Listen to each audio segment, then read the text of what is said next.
3특검이 드디어 시작된 상황에서 김건희가 구속 전 반응이 떴습니다. 김건희의 메인 스피커인 서정호 변호사는 MBC 라디오 방송에 출연해 지금 윤 전 대통령은 상당히 낙천적이고 건강하다. 재판도 저희가 여쭤보면 이건 100% 무죄, 증인들 말이 안 된다 라고 한다고 말했습니다. 반면 건풍기에 대해서는 아무래도 정신적으로 힘들어하는 것 같아 안타깝다고 전했습니다. 그는 상당히 건강도 힘들고 정신적으로 힘들어하고 있다며 지금 특검도 조여오고 검찰도 소환하니까 상당히 좀 힘들어하는 것으로 알고 있다. 수사 압박이나 이런 걸 정치 보복으로 상당히 느끼고 있을 것이라고 덧붙였습니다. 네, 갈 땐 가야죠. 특히 내란 특검도 매우 중요하지만 김건희 특검은 국힘도 초긴장을 하고 있습니다. 특검법에 포함된 15개 의혹 가운데 명태균 게이트와 관련된 대선 경선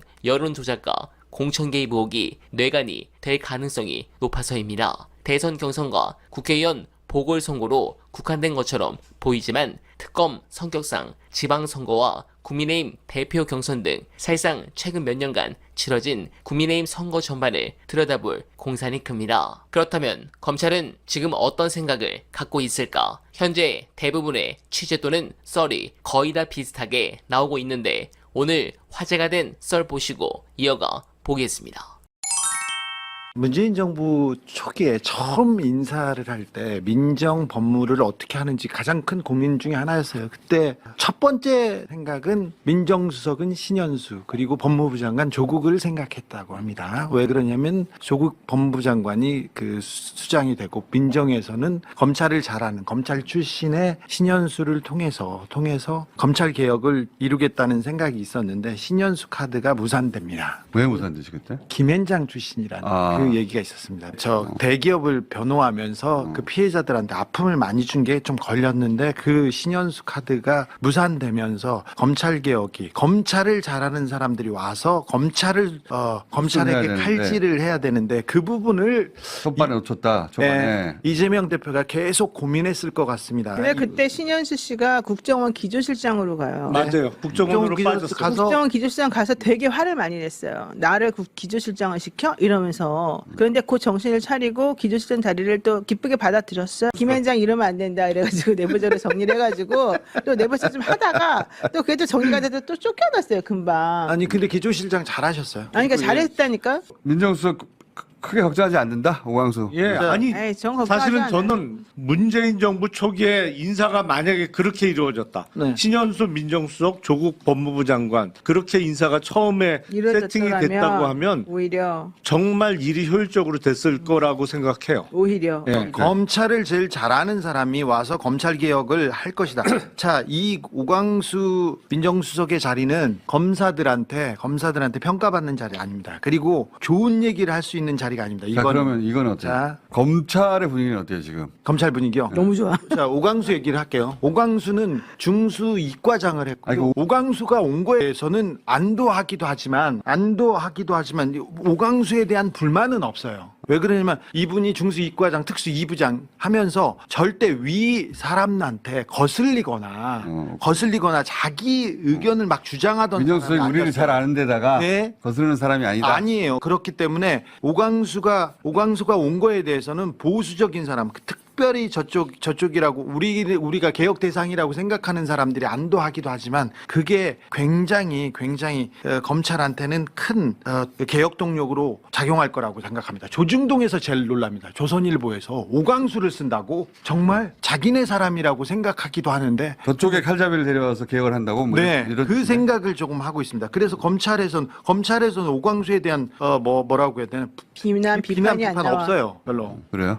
그러면 안도하는데 한편으로는 불안하겠지. 이게 여러분이 잘못 생각하고 있는 게 내가 아침에 또 취재한 건데 법조에서들은 다 오광수 수석을 좋게 평가하거든요. 그래서 아니 그러면 이 사람은 18개였고 그러니까 이재명 대통령이 직접 픽한 사람이냐? 아니래요. 그 이재명 대통령에게 픽하게 만든 중간 라인이 있는데 있겠지. 그게 누군지 지금 뒤에 있어요. 근데 이제 지금 이거 배신한다든가 뒤통수 칠 염려는 그건 없다. 없다. 검찰을 그건 잘 없다. 아는 사람이 들어가 수순할 거니까 도구로서 잘 봐라. 괜찮다. 아니, 민정수석은 기본적으로 그런 게 불가능한 자리고 뭐랄까 최대로 할 수 있는 일이 뭐냐면 일일이 다 적어놓는 거 정도예요. 사정해가지고 오케이. 이름 적어놓고 뭐 이래저래 이제 대통령 지시사항이나 이런 걸 꼼꼼하게 자기 업무 일지에다가 적어놓는 정도는 할 수 있겠지. 거기 써놨어. 사람 성격에 따라서. 밖에서 저희끼리 얘기하면서 나온 그 배우 인물들은 다 안정감 있는 분들이었습니다. 그러면은 제가 궁금한 검찰 분위기는 뭐냐면 오광수를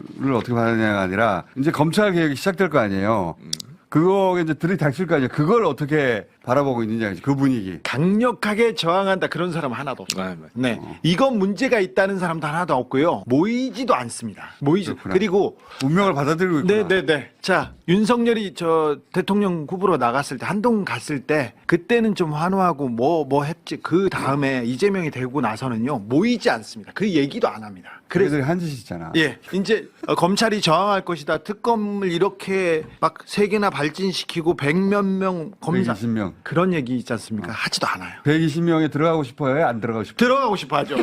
다 들어가고 싶어 합니다. 그렇죠. 예, 오케이. 사람들이 뭐 특검을 거부할 것이다. 검찰을 무력화한다. 이렇게 하면 안 됩니다. 검사와의 대화 그런 것도 안 합니다. 이번에는. 네. 아니 그 정도의 에너지가 없어요. 요새 보면 검사들 보면 뭐 뭉쳐서 뭐 저항한다 뭐 아니 기본적으로 무슨 에너지가 있어야 그런 걸 하지. 아니, 지난 3년간 할 만큼 했잖아요. 할 수 아니, 있는 거 다 했잖아. 아니 그리고 명분이 너무 없어요. 그러니까 기본적으로 심우정 총장이 지난번에 즉시한 거를 포기하면서 거의 다 자포자기 상태인 것 같아. 그러니까 심우정 검찰총장이 그렇게 하면서 마지막 꼭지를 딴 것 같아요. 네. 검찰 개혁에 마지막 꼭지를 딴 것 같아요. 네, 그래도 이번에 완벽하게 검찰을 꼭 개혁하길 진심으로 희망합니다. 다만 한 가지 걱정이 있다면 저는 사법부입니다. 선거법 파기환송심 재판부는 대통령 불소추 특권을 규정하고 있는 헌법 84조를 근거로 재판 중단 이유를 발표했습니다. 이는 대통령 임기가 끝날 때까지 재판을 진행하지 않겠다는 뜻으로 해석됩니다.